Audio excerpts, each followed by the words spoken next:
Today, we're going to be taking a look at the Great British Road Traders van of choice. It is, of course, a Mk7 Transit. So let's see how well it performs under the ownership of a cowboy. Right, let's go to work.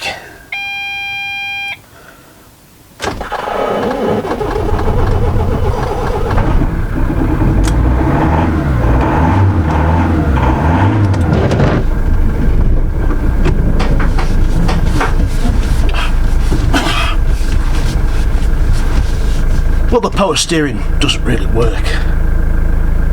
But that's fine, because what most builders, transit driver types do is they'll go get tribal tattoos down each arm, go lie in a sunbed for a week, and think that that turns them into Eddie Hall, which gives them the adequate strength to drive the transit all day without any power steering. What I think I'll do, though, is just top the power steering fluid reservoir up.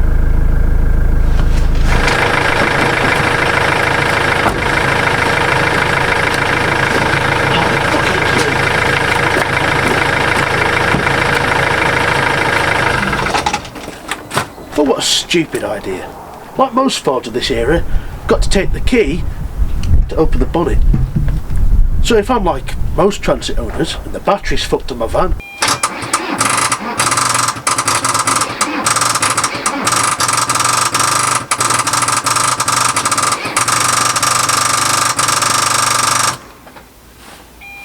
I've fucked around ages in the morning to get it started, junk leads or parked it on a hill, and I need to get under the bonnet, got to turn it off again. Oh, she's bone dry. Ah, that's what's happened, you see. The pipe's gone rotten, and some bodge artist, instead of replacing the full pipe, has just cut the rotten bit off and replaced it with a bit of rubber pipe. Not the proper way to do it, obviously. So what I'm going to do is cut that knackered piece of rubber pipe off and just put another one in its place, and hopefully it'll last until someone buys the van.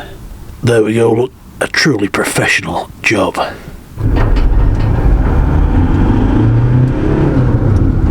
Listen to that. That is the sound of the backbone of Britain. Back when I was a young whippersnapper waiting for the school bus, you'd hear that sound in the morning. You'd hear that screeching transit engine, and it'd be one of the local crafters, still stuck in third gear from when he left home, because he's got a hand butty in one hand and a massive Sports Direct brew in the other, and he can't see the road in front of him because of all the smoke bellowing out of the drum roll-up he's got hanging out of his gob. And when you'd see him on his way home on a Friday evening, that Sports Direct mug had been replaced by a can of Stone's Bitter. Of course, those men are a dying breed now.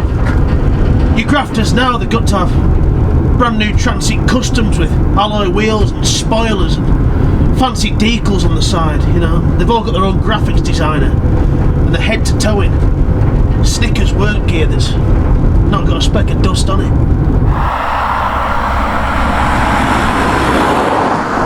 You know, I'm actually quite surprised how well this drives for a 15-year-old work van. I mean, it pulls through all the gears well, it handles well. It's just like driving a Ford Mondeo. It's exactly like driving a Ford Mondeo, actually.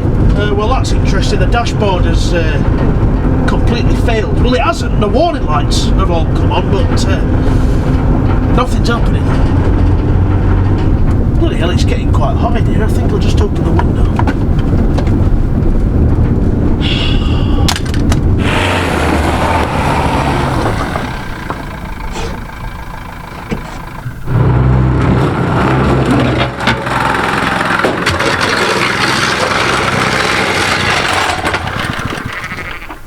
Right, we've finally made it to the site. The customer's got me here because he wants it all yard tarmacking. I said no problem. So the silly cunt has given me a few grand to be getting on with.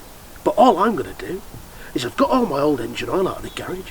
I'm going to spread it all over the yard, set it on fire and whack it down. And he won't be able to tell the difference. And even if he does, fuck him, I'll be long gone.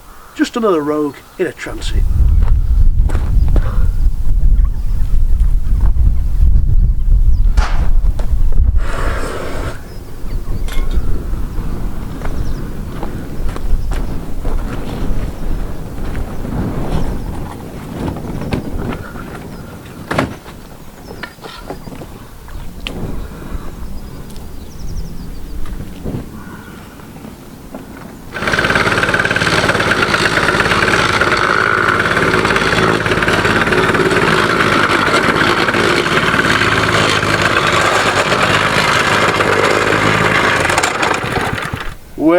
that's done, he's just made a bit of a mess really, but on to the next job. Now another job the customer's asked me to do is skim his walls with plaster. But the only plastering I know about is on the inside of a toilet bowl. So I'm assuming he wants something similar. So what we'll do is we'll get some of this steaming shit in a bucket. We'll add some building sand that I just scraped up off the floor of the van. Splash of water.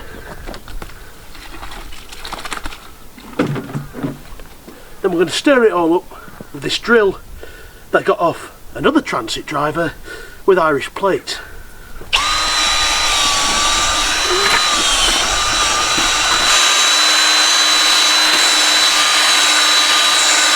Then we simply get our smearing device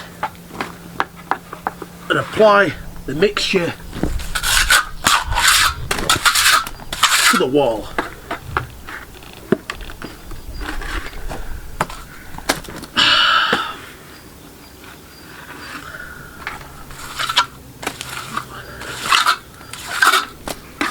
There we are quite literally smearing shit on the wall.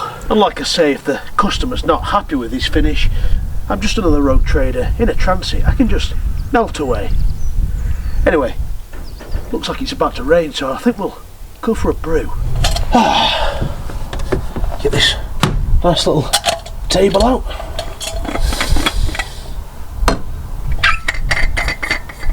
Yeah, it's been a hard day.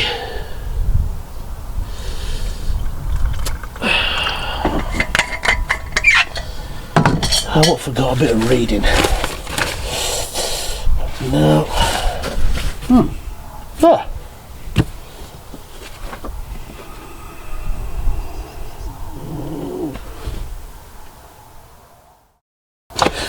Anyway, whilst we're waiting for Dominic Littlewood to turn up, let's have a look around the van. Now down here is what I consider the USP, the unique selling point of these vans, and it's these massive cup holders. They're ideal for a bottle of wine on your way home from work.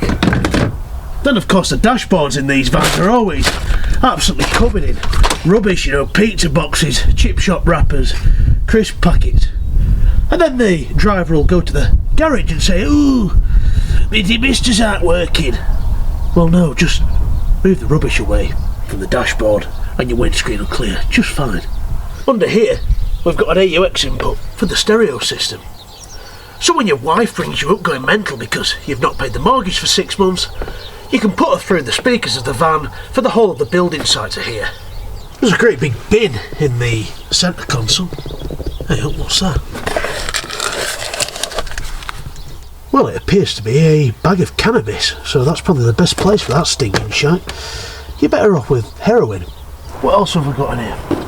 Ah, scratch cards. I mean, all transit owners are degenerate gamblers, but not just because of the scratch card addiction.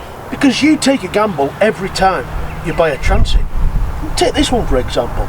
Looks very clean for a 15-year-old van, but I challenge you to get a magnet to stick anywhere on the sills of this van.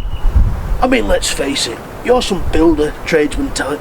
You've had 25 years on the job, a hard 25 years. Your back's absolutely knackered. You need a new van, so you come to look at one of these.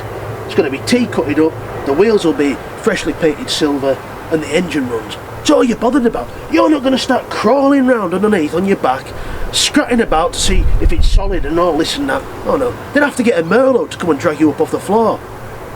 It's a gamble. What else have we got? Ah, there's a mask. Now of course there's no money in building, you know, those hard 11 till 3 no reward work days. But it's alright, because what you can do is you can get your mask, get the boys in the back of the transit and go do a smash and grab on a post office at the weekend to top up your income. In the back we've got this bucket containing absolutely everything I could possibly need to be a grafter. We've got this whacker plate, of course, that's been on hire from Speedy Hire since 2006, although I don't think they know they hired it to me. Got a load of tyres which I'm going to tip in a lay-by on the way home.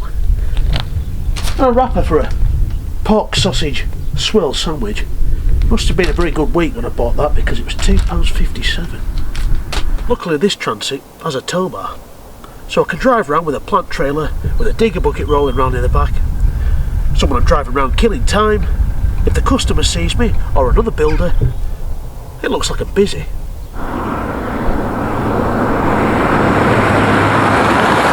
It's got a worryingly soft side step, very stylish two-tone paint job. It's yellow and slightly faded yellow. This very van was the van of the year 16 years ago. Right, I think the building inspector's here, so we better get fucked off.